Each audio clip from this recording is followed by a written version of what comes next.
Hi, everyone, and welcome to our, thank you for joining us today and welcome to our session, ROI Analysis of IIoT Implementation in Manufacturing, Calculating the Business Value. So if you take a look at the right side of the screen, you'll see a chat and a Q&A. Feel free to drop in the chat where you're joining us from today. I'm joining from Chicago today. And then there's also a Q&A. So as we go through the session today, as questions come up, feel free to drop your questions in the Q&A and we'll take a look at them towards the end of the session. So really excited to have everyone here today. And we couldn't do it without our sponsor, EMQ. And I'm going to go ahead and introduce myself. So I'm Jessica Morell. I'm a product manager at Rockwell Automation. I'm based in Chicago. And then I'll hand it off to, and I'll be moderating our session. And I'm going to hand it off to Josh to introduce himself. Unmute. There we go. There we go. Good. Hear me okay? Good. Yeah. Josh Eastburn. I'm the Director of Technical Marketing for EMQ. We are the most popular open source IoT data infrastructure provider. We make a very popular MQTT platform. But really, I'm here because I started my career in automation and in particular trying to figure out what the mystery was behind the decision-making process of engineering managers and CEOs. And I remember I had an early experience where I was trying to pitch somebody on a PLC platform that would allow us to use add-on instructions and function libraries and things like that, right? Improve our engineering efficiency. And the response was, I think I'd rather have my engineers work more so I could have a cheaper PLC platform.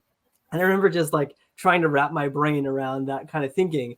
And so that's kind of what landed me in marketing, trying to understand the business side of engineering and helping engineers communicate across those functional boundaries. So that's my hope for this session today. Awesome. Thanks, Josh. Now I'm going to pass it over to Ryan to introduce himself. Hi, everyone. I'm a managing partner at Axiom Manufacturing Systems. We are a operations improvement consultancy and a digital solutions provider. We're based in the US. I'm physically located in Cleveland, Ohio, sometimes, and usually on the road other times. And our focus is specifically on the mid-market and trying to help a lot of the small and medium manufacturers adopt technologies that are pretty well proven in larger organizations. We do turnkey projects, but our preferred model is to support customers as a mentor, as a guide, helping them make sense out of the technology choices, build a roadmap, learn to support themselves. We think of ourselves a little like a Sherpa, where some customers need us to just, they enjoy our company. They want to make sure that they don't step in some obvious potholes, challenges on the way up the mountain. Others want us to be much more active in terms of charting the course, being more involved. And some customers just want us to put their luggage and them on our backs and carry them up the mountain. And we'll do whatever it takes to make sure that they get up the mountain safely. So prior to founding Axiom, I spent roughly equal times as a manufacturer with Goodyear and Colfax. I did a bunch of consulting and systems integration with Deloitte, Rock Solutions, FZ, and I led technology portfolios at Rockwell, GE, OSI, Soft. And in my spare time, I am a expert in residence for Michigan and their Industry 4.0 Accelerator. I'm a smart manufacturing advisor for Sesame, and I consult with the state of Indiana and their Energy Insights program, where Josh and I bumped into each other. And I otherwise raise 5 kids and have a beautiful wife and who keeps me on my toes. So that's me. Awesome. Thanks, Ryan. And Soren, I'll pass it off to you for your introduction. Hello, everybody. I hope you hear me well. I'm a managing partner at Lean Vector in Romania. So we are on the other side of the world. Now it's winter and it's evening on this side of the world. We specialized in digitalizing and enhancing manufacturing processes. We have created a platform concept called Sentinella. It's a platform, an Industry 4.0 platform that is created to make management for manufacturers easy. And why we got to this platform is because, well, I started in 2003 and I had the opportunity to work for Nestle, for Danone, and in jobs like performance management and investments. And I've always been passionate about how to make lean manufacturing, TPM, TQM methodologies work together with the technology. So in 2018, I started together with my partners to build this platform, and here we are. We are passionate about what we do. We try to help our customers not only get a digital solution, but improve the manufacturing processes in the way of digitalization. So very happy to be here and looking forward to the discussion. Thanks, Soren. And then last but not least, David, I'll pass it off to you. Thanks, Jessica. Hey, everyone. Dave Jernasek here. I'm the president of Ambe Engineering, which is a global consultancy and staffing firm based out of Detroit, Michigan. I think maybe the way I would describe it is most of our core competency is taking some of the things that Josh, Soren, and Ryan maybe just described and trying to figure out how to make them realized in the P&L. Right. So I think we're kind of where the rubber meets the road. We do a lot of operational turnaround work, cost savings, improvements, transformations, primarily in the automotive and aerospace sector. Just background wise, I've spent the last 10 years roughly in big consulting, spent some time at McKinsey, spent some time at Ernst & Young, and have spent some time in a couple of smaller firms that I've started. And prior to that, I spent about 10 years working in precision machining and assembly. Just personally, I live in Detroit area. I'm a recovering engineer, as well as a father of three crazy boys. So I got my hands full as well, Ryan. But excited to be here, and thanks everyone for joining. Thanks, David. Thank you for all those introductions. I, for one, am very excited to hear about all your insights during our time today. And I want to jump in and start the conversation. And I think a great place to start is KPIs. Whenever we talk about ROI, KPIs are a key player into that. And so my first question is for Ryan. Can you share some specific examples of key performance indicators or KPIs that have demonstrated notable improvements following the implementation of an IIoT project in manufacturing? And then how are those measured quantitatively as well? So I guess I'll start by stating the obvious, which is IoT and IIoT is not new. These are proven technologies with really well-established references and return on investment. It's a little like exercise at this point. What matters is where you focus, what kind of exercise is best. But if you aren't already doing it, you're probably on a bad path and you should reconsider. So I'd also say that there's plenty of information and great tools online for doing ROI analysis. We tend to prefer or like to use the Sesame Smart Manufacturing Road Mapping process, which helps to provide a level of consistency in methodology and in business justification models. So in my personal experience, I'd say the majority of the benefit is really from improved situational visibility and information transparency. So three examples I'd give you. First is reduction in unplanned downtime, or on the flip side, the improved uptime. This is kind of the typical area that people think of when it comes to IoT, and easily seen 10% or more improvement in operations efficiency, offsetting the need for more capital, or capital investment, new equipment.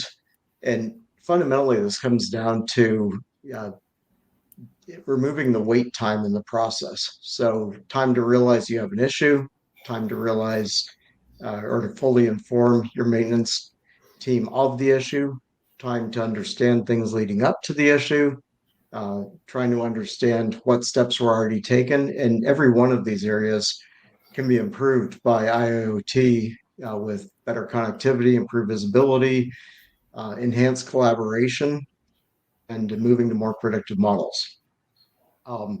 Second area that I personally focus on is better quality, because this has so much impact on the consistency of production, reduction of rework, scrap, and ultimately affects the top line. And this is an area that tends to get more attention in terms of justification and gets more people passionate in terms of crossing functional lines. So example I give here is working at a large welding manufacturer. One of our primary KPIs was improving the quality and consistency. And we were able to justify a much broader investment in digital technologies by focusing here. And this is really aggregating information across production steps, including information from the ambient environment, and just generally being able to draw correlations and tune the process to make more consistent product quality. A third area that I like is looking at human impact KPIs, especially with the scarcity of workforce. So two that I would focus on are improved employee retention and time to full effectiveness of new hires. These might seem less directly attributable to IoT projects in general, but a well-executed IoT or technology initiative should involve operators, should involve the front line throughout the implementation, give them new skills, give them tools that are often recognized in the market, improve the visibility into the operation, which gives them a better sense of control.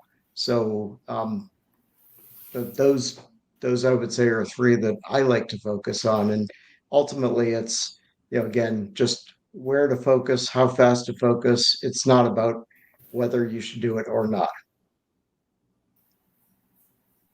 Awesome. Thank you, Ryan. So now that we've kind of got a framework or we laid out some of the KPIs that we need, I want to talk a little bit about the approach for small and medium enterprises and how those may differ. And so I'm going to have Soren talk to this one, but can you talk about the different approaches between small and medium enterprises and, large companies and kind of what the difference is there? Yeah, thank you very much. Absolutely, yes. I would say that there are things that can be approached the same way in small, medium, and large enterprises. Like, first of all, they all need the right team to start the project, and they need a realistic vision. Sometimes I've had the opportunity to talk to customers that really were open to build the vision together with us. And they had also created the right team inside their companies to make sure that they created this realistic vision. But besides the team and the realistic vision, they also need an implementation plan that has realistic phases.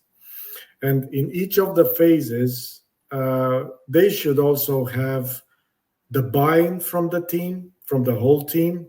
You're mentioning, the frontline team. Especially that frontline team is a key item, let's say, for any project.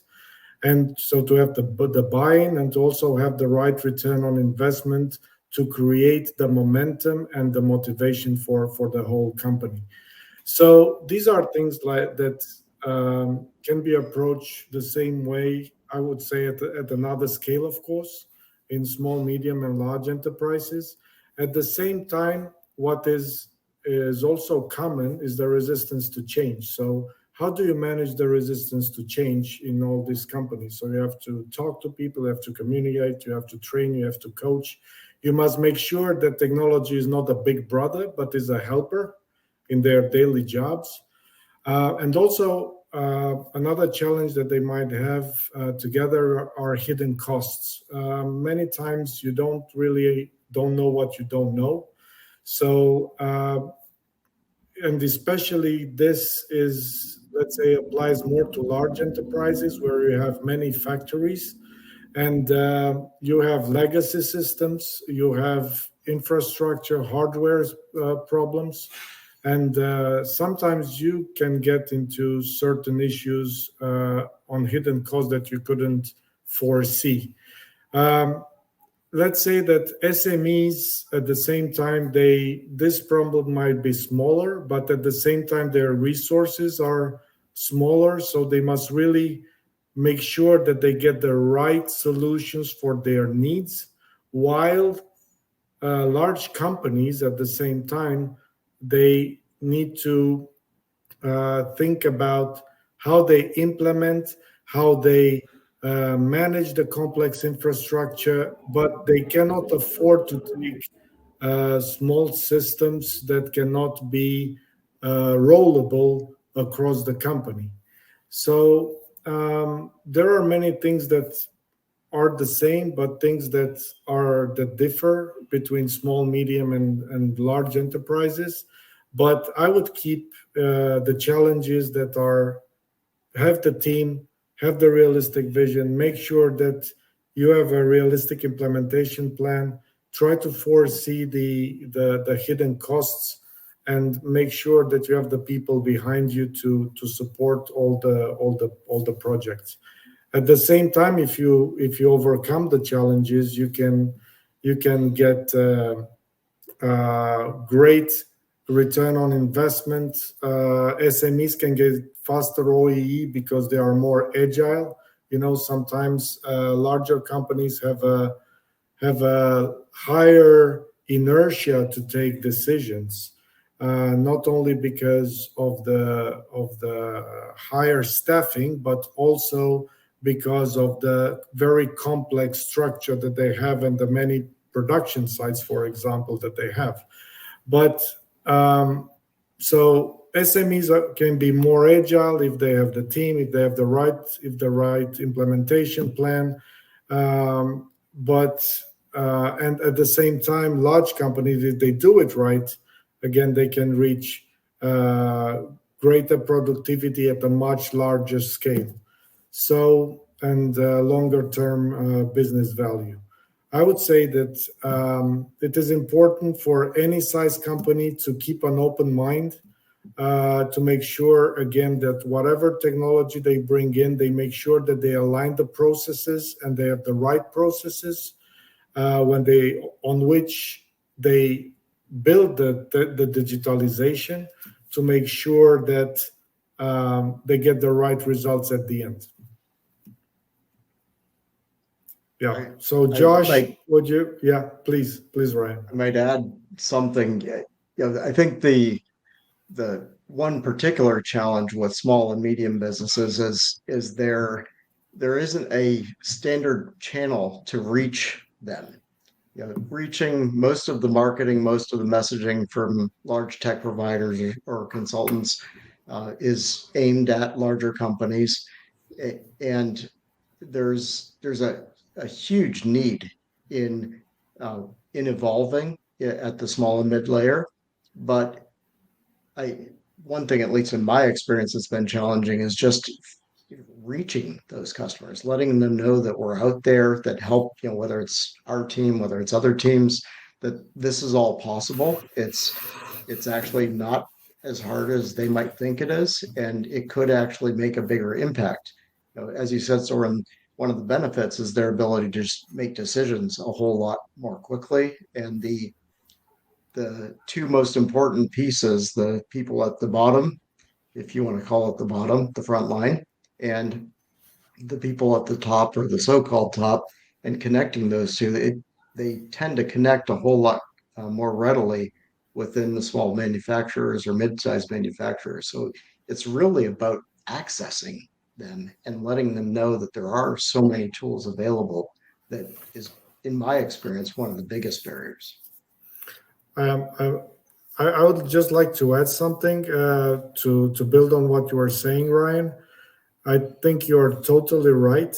And I do believe that there is something that is added on what you are saying, is that small and medium manufacturers don't have a lot of time. They don't have the luxury of having a performance manager or a digitalization manager.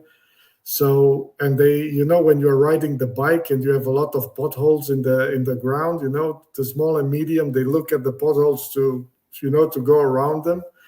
While big enterprises, they have, I would say it's a luxury job to have somebody to sit back and think about the future of continuous improvement and digitalization.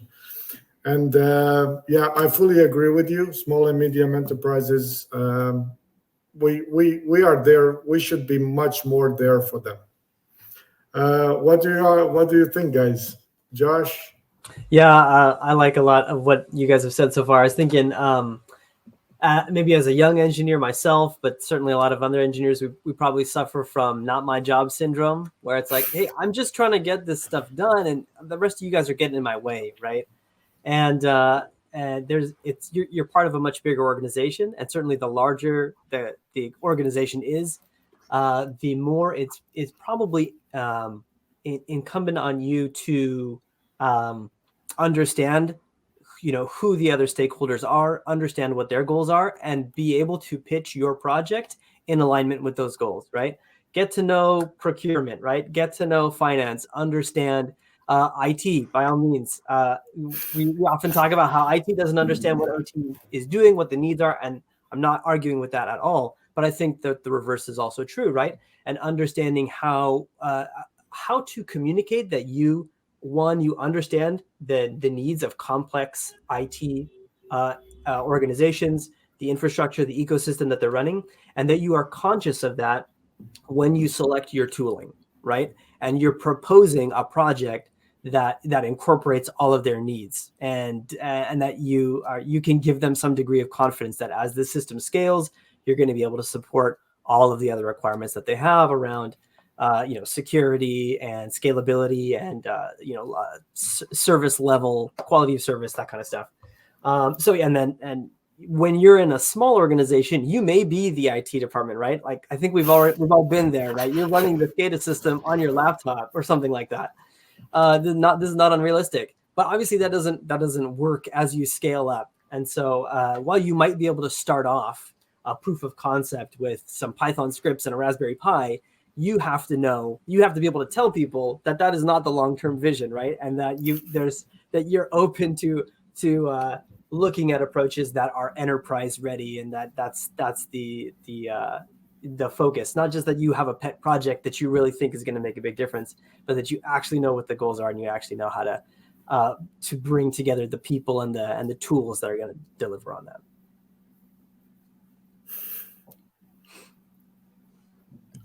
Awesome. Any other insights into this from the group? I'm just laughing at some of the comments on the side. There's managing an Industry 2.0 boss in Industry 4.0 times. that was good, David. I like that. Nice. Yeah, and I think a lot of it comes down to having the right partnerships from an integration standpoint and a tech partnerships as well for smaller and medium companies. And so I think that's great. So I think we've talked a little bit about how larger and smaller companies can tackle this. I want to jump to David and ask another question here and change to more of how can manufacturers balance best in manufacturing practices and IIoT spend to maximize ROI? So is there anything specific that they can focus on? Yeah, I mean, I think maybe coming from the execution side a bit, right? I think there's a couple of points that I'll talk a little bit about, and then Ryan, Soren, and Josh can tell me why I'm wrong or short-sighted or Industry 2.0. But I think in my experience, right, foundations, manufacturing best practice foundations are critical in maximizing any IIoT implementation solution, right? So I think I see IoT and IIoT as multiplier type of effects. And what I mean by that is, let's say you have a line and you're trying to take your line from a 50% OE to a 90% OE, right? I think a tendency that I've seen, or in my experience that I've experienced with clients, is try to use some type of digitization, some type of information or IoT solution to solve that problem for them as the first step, as opposed to what I would say is maybe a bit more of a structural approach, where you think about this in terms of you got people, you got process, you've got systems, and all three of those things are necessary for you to take that line from that 50% to 90% number. And each one of those improvements within people, process, systems, right, has different timelines for implementation, has different costs, which are probably correlated to that timeline, as well as difficulty of implementation. And I think the tendency can be, hey, if we can digitize this solution, if we can collect information, to use one of Ryan's examples, to determine a downtime event prior to it occurring or after it occurs, to be able to collect that information, then this problem will solve itself for us. And I've seen situations where clients have used this information and displayed it graphically real time to the floor, and very effectively, right? And it's awesome to have that right at your fingertips. The problem can be is if you don't have those good foundational practices to get your line from, say, that 50% example to the 70% number, it's hard to get that jump from the 70 to the 90 without that. And I think of this like, for me, why not do the free stuff first, right? Do the things that you need good foundational practices to take that downtime information, to, again, kind of pulling the string on this a little bit, to take that downtime information that you have and figure out what to do with it.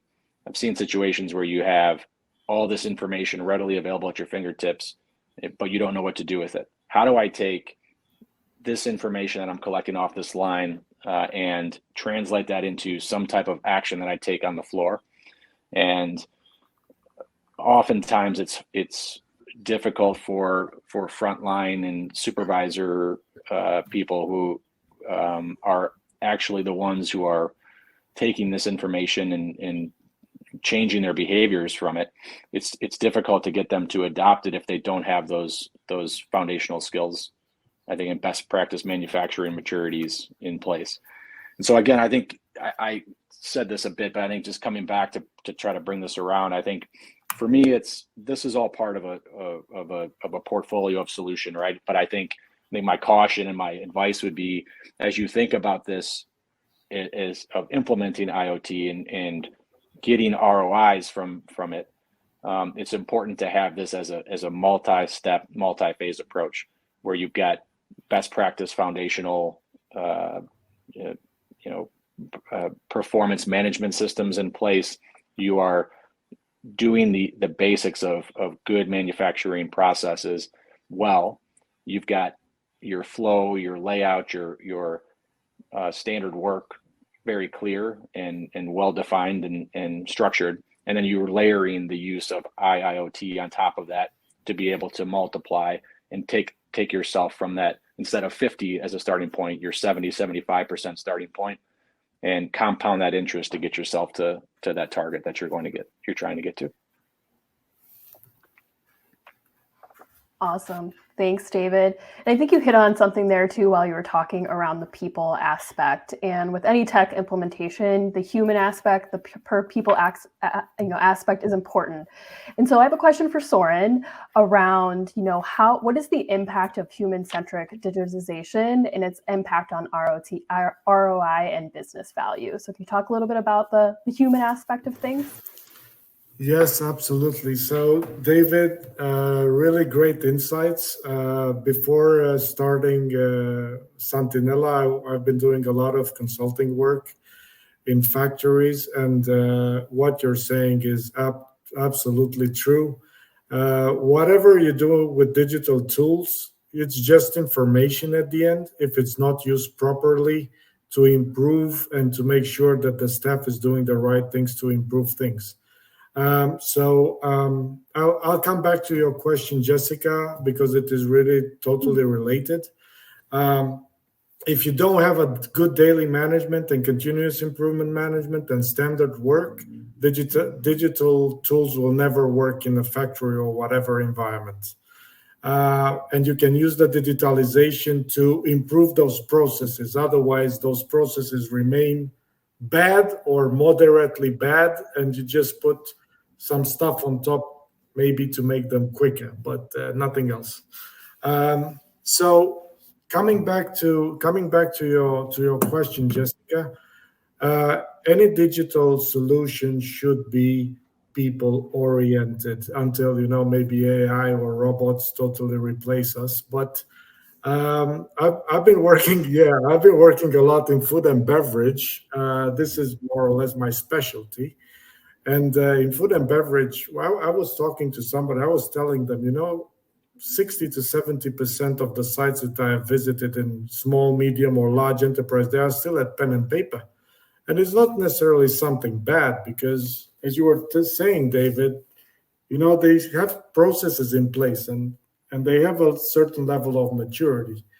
But whatever digital tool you bring in, you must make sure that those processes are integrated in the digital tool, and that you make them easier, and that you make sure that the digital tool resonates with those people. So I will give you an example.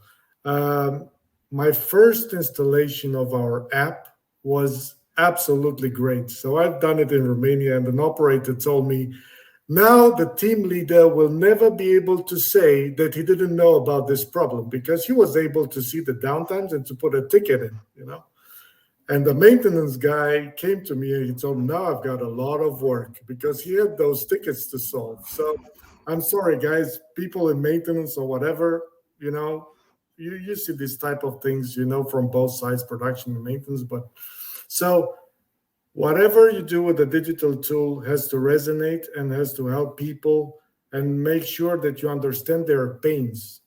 What's in it for me? An operator will ask you, what's in it for me? A team leader will ask you, what's in it for me?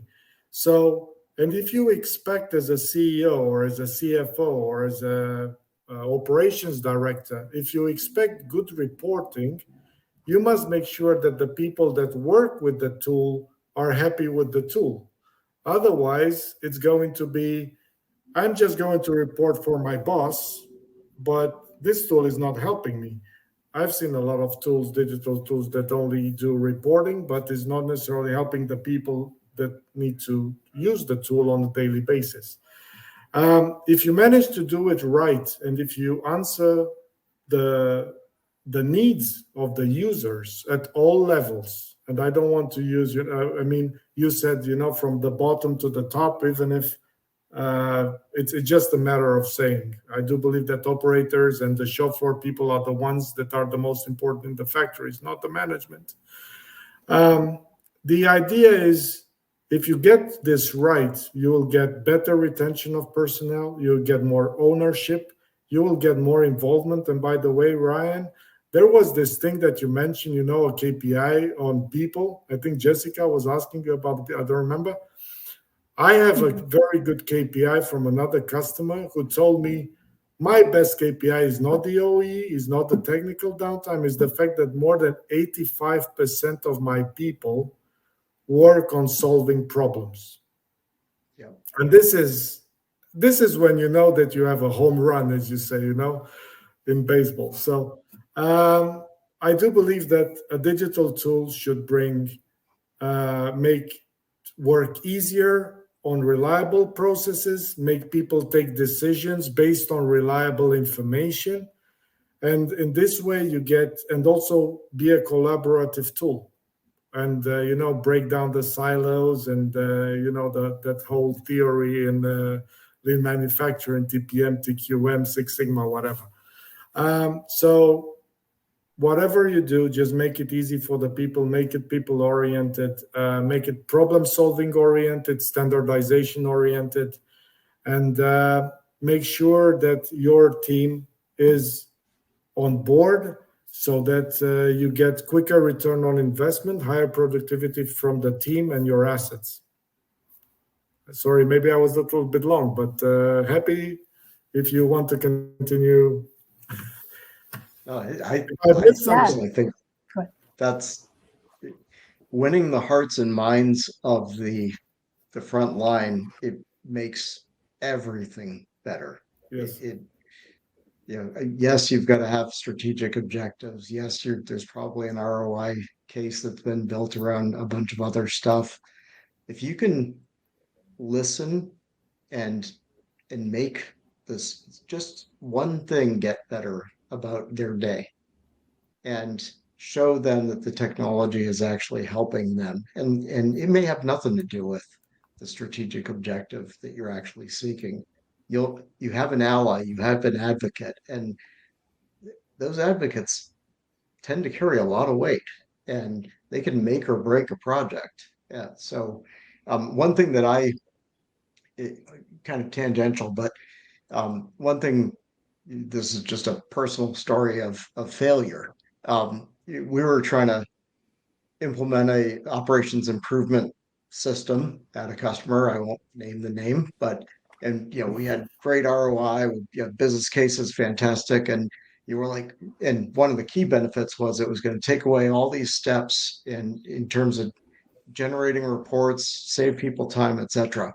And at the time, I hadn't fully internalized that from a lean standpoint and from a operations standpoint, part of the value they were looking for was the ownership that people feel when they have to write a number on a board and say, I made so many parts.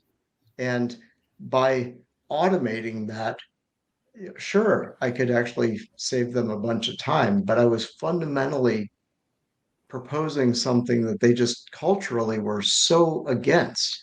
And I could not, for the life of me, figure out, why is this thing stalled? What am I not communicating in the right way? So really understanding that culture of continuous improvement. And it's just a personal pet peeve that often you've got a continuous improvement process or team, and it may pull from the same sets of resources, but that's disconnected from the advanced technology focus or team. Those really should be one and the same. It's digital lean, digital evolution. Not, for the most part, you're not necessarily trying to transform the business. Transformation is going to happen, but especially in the small and mid market, they're just trying to survive and thrive in the new world. So that to me was just one of my personal failings when it came to business case ROI and how that can actually work against you if you're not really understanding the culture and if you're not really digging into the operations and the team. So. Yeah, I really like what both you guys said. I totally agree. Ryan, I think your point is that your story is a great one. It resonates a lot with me. I think what I'd say is just maybe even just to pile on a little bit too, is just, I think don't underestimate the back end of taking the tools that you implement and building them into the day-to-day life of the individuals. And what I mean by that is, I think there's sometimes you may feel like, hey, if we do this, then the outcome is just going to happen automatically, right? If we have this information, like Soren's point, if you have this information for the maintenance technician, it's automatically going to drive us to improve our downtime, right? Until you take that information and you build it into the day-to-day practice of that maintenance supervisor, so he is having that problem-solving discussion with his team, the implementation and execution isn't complete, right? And so I think making it in a way that not only is the information available, but it's built into their daily practice and standard in a way that you can't go backwards, right? I think is the whole complete journey. And the implementation doesn't stop when the integration or when the system is installed and qualified and run off. It's complete when it's been built into the process in such a way that it's irreversible and you can't go back to how it was before. Can I add something just very quickly on what you are saying, David? Yeah. Exactly on your point. I do believe that once you set up any system, any whatever, it's only probably 25 to 30% of the implementation, depending on the maturity of the management system in the factory. That's where the challenge starts. You know exactly what you're saying, to get everything running in the daily basis. Because if you install an ERP system, generally is not optional. So you need to make it run and you need to make it work, for the financial statements, not only for the improvement, but for the financial statements. But if you install something for the shop floor that is not necessarily legally related or compulsory, that's where if you make it right, that's where you really make sure that you have a great success story. If you manage to implement the system together and to make it work properly with the people. So I'm fully with you, David, there. Absolutely. Any other input into this topic around people?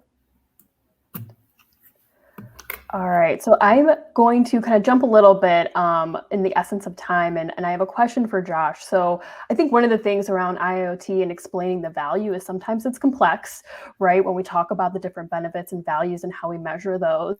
So are there some examples of things that, project leads can focus on when they're explaining to their leadership about the project? Like, really, how can they internally sell an IIoT project? Mm-hmm. I think some of what we've been talking about here answers that question. Finding a single sticky problem to start with, to build a proof of concept on, to show that you can solve meaningful problems, both in terms of the financial impact and the human impact, right? Problems that people care about and problems that actually address business needs, is a fantastic approach. And then the whole point of IIoT is really scale. Right, because we've been able to communicate between the plant floor and other systems for a long time, but being able to do it flexibly and at scale and at the magnitude that we're talking about is what gives you an advantage, because you can start small and then you can scale that system up over time until you've kind of eaten the rest of the world, right? But you have to prove out that architectural shift or this different set of tooling that you're going to introduce, different processes, right? That can solve a meaningful problem in the first place. So that's both a mindset for you, and that translates into your selection of tooling and partners and so on, right? That you have something that I can make this one win that people are really going to care about. And then I don't have to then launch another project. I can just keep scaling that system up to integrate other parts of the process, right? That's a strategic engineering approach that's going to save you a lot of headache over time, right? And then hopefully, as you do that, I mean, we think, actually, I think, Soren, you mentioned this before, there's, a surprising number of processes out there that are still managed with clipboards in companies of, market cap and size that you would not expect to be that dependent on manual processes. And so, it really, when you think about ROI, the kind of things that you need to speak to, is probably not surprising, right? Labor costs are going to be an issue. Production efficiency is going to be an issue. Reducing waste, and in the companies that we work with at EMQ, very large companies, they're still looking at those same things, right? There's not like some other magical number that you really need to be thinking about.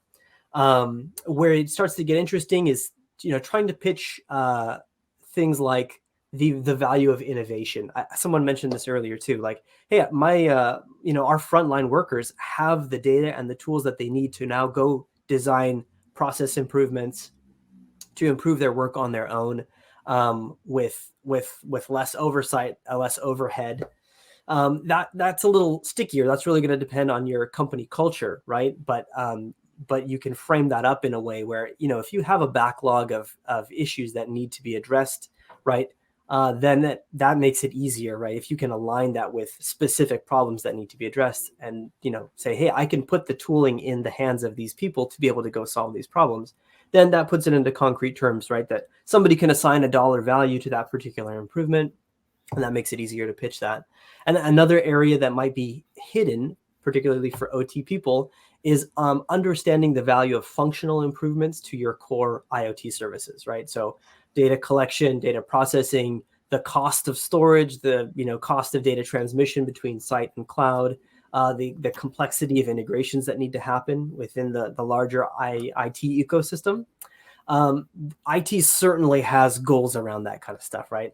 And some of it you may be more aware of, like there may be limitations, bottlenecks that you're dealing with around data collection, and then it's easy to put numbers on that stuff, right? But it could be worth it to sit down with them and have a conversation about other parts of their ecosystem that they might be interested in making changes to, and you might find that their goals dovetail, with what you're trying to do, right? Introducing new tooling might be beneficial for them as well, because scale is a problem that they're dealing with, right? Essentially, that's what you're saying, is that I can solve problems of data scalability, right? So tell me what issues you're having with that. Tell me where you need data to go and how quickly and so on. And then we can build out this toolkit, right? This architecture that's going to deliver on that. Yeah, so that's an aspect of value that you might not be thinking about as a process person. But again, as you're scaling up, becomes really important and can win you some support internally from other groups, right? And we're talking about ITOT convergence, but yeah, we know that it starts really with people. If you can get those two groups working together and bought into that same idea of like, hey, this is not just going to solve a problem on the floor, but this is going to solve problems across our organization in terms of how we collect and manage data, how we turn it into information and do useful, beneficial things for the business, then yeah, you're really gonna have a much easier time of it. Awesome. Thanks, Josh. So I only see one question in the Q&A right now, so I think we've got a little bit more time. So I kind of wanted to open it up to the panel. Is there anything else that you wanted to cover or talk about? I know Josh kind of talked about like the phased approach, the think big, start small, but anything else that the group would like to add before we jump to the Q&A question?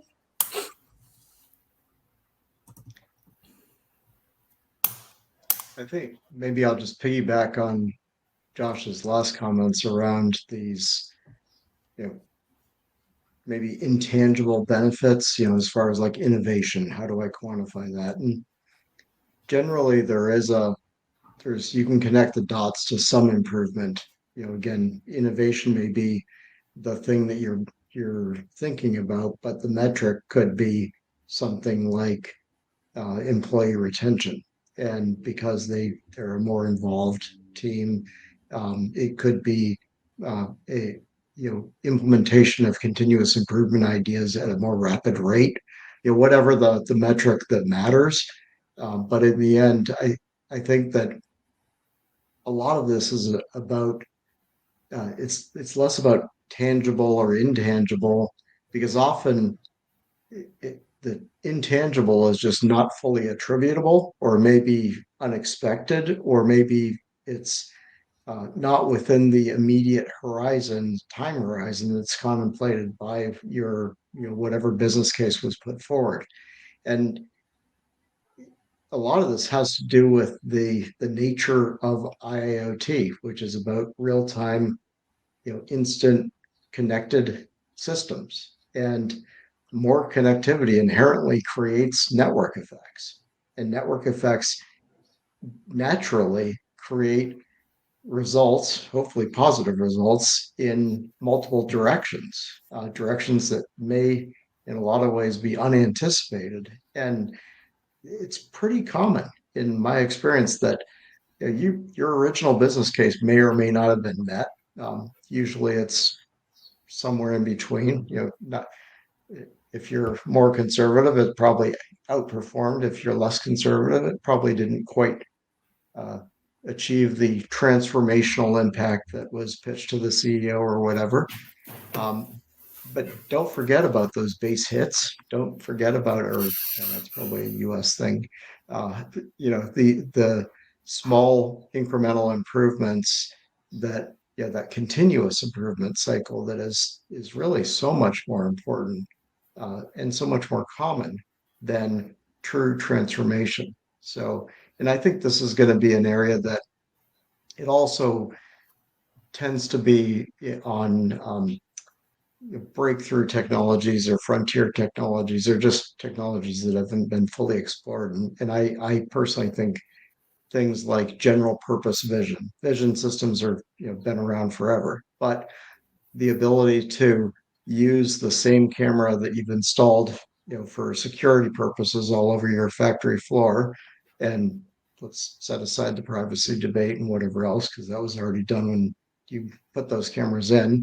And it is actually quite surprising how many factories are actually camera enabled at this point. That same investment with modern software technology can alleviate the need of running wires, changing PLC code. Essentially, you can modernize an existing infrastructure or add value to a new infrastructure by being able to measure machine cycling, looking for stack lights, and whether a machine is in an alarm condition. Safety, obviously, are people getting too close to fork trucks or whatever. So most of these weren't obviously contemplated with the whatever the security purpose was when you first installed. But I think that it's that network effect that is so important, and part of the reason that these projects tend to produce value in ways that are never expected. And maybe I'll just close by saying that you probably have put forward a bunch of ideas that didn't make the cut over the last year or two or three or whatever. But when you think about the labor challenges, when you think about, again, here in the U.S., we just had a major automotive strike, and they renegotiated contracts, and all of a sudden the cost of an employee is quite a bit different. And so the ability to the business case that may have been put forward in the past may be fundamentally different based on today's reality. So I would encourage a lot of those ideas to be revisited and see if it makes sense. Cool. Thanks, Ryan. So we've got a couple more questions in the Q&A. So I think we're going to go over to the Q&A and see what we can answer in the next couple minutes here. So one that came in, and Ryan, you talked a little bit about KPIs early on, but there's a question around from Steve asking, if there's any suggestions on calculating the value associated to key KPIs. So an example being like availability, that what does a minute of downtime cost, but is there, anything else that you can suggest around the calculating of those KPIs? I personally would just say there are so many online tools, calculators. Every software company, every hardware company has tools to help with this process. And I'd be quite happy to take an offline conversation and just kind of talk through if that's a new area for an individual that just hasn't gone through that process. But there are some pretty robust tools out there in the open community, and there are lots of ways to make sure that you're building the right business case. Thanks. Yeah, great point. So we've got a question here from Ernest as well, and I think this one, we talked a little bit about a couple examples and things like that, but the question is, what is your best example of a high return project? How quick was it to implement? And what was the return? An area of focus for that project. Does anyone want to jump in or have an example they like to share? Yeah, a couple of things come to mind for me. One is I've seen a automotive supplier use vision systems to replace quality inspection departments, and it's something that was probably in the magnitude of a few $100,000 to implement, and was a multi-million-dollar savings annually from a headcount standpoint, and they were able to do it within a few months. So I think that was a very discrete, specific project that was a direct automation labor replacement, right, with a huge ROI on it. I talked a little bit about some situations where maybe you're putting an ERP system or you're putting some more advanced tools and you're not getting the returns or in the timeline, some of those best practice considerations. But I think where I've seen really good success is when let's say you were to do maintenance monitoring, quality vision systems, right? Like a bunch of stuff on a line, let's say at a manufacturing setting, where you can choose a specific line and you can have kind of a discrete scope and say, hey, we're going to pick this one line, we're going to make this the model line, we're going to work out all the kinks, and we're going to build the manufacturing practices into the process, is where I've seen the best ROIs and the quickest turnaround time. When you try to take a big bang approach and do a plant-wide or a site-wide or company-wide integration, that's where it tends to take much longer. The returns are much farther out, and the focus of the project is much broader, is where I've seen problems. David, to build on this, I've had a project where we reduced by 28% the technical downtime in 4 months.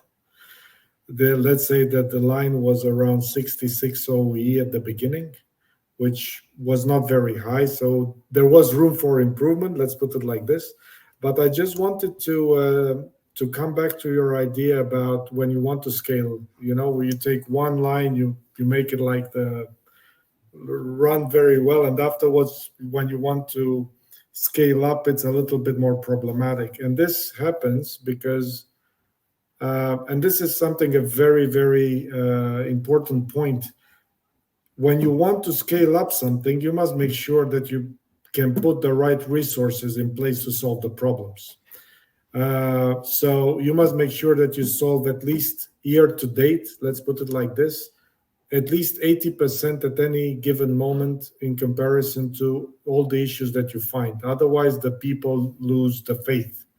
So I do believe that scaling up any project is very important, but you must put the resources to back it up. Great, thank you. So we're just about at time, and so I know there's a couple more questions in the Q&A, and we could definitely answer those offline. But I want to make sure everyone has enough time to get over to their next session. So I want to thank you to our panelists for your awesome insights and knowledge on this topic, and to our sponsor EMQ as well. And then, we'll transition you to the next session, which is building a digital twin for sustainable resource management, sponsored by GE Digital, and that will be starting here shortly. Thank you, everyone. Thank you for joining us.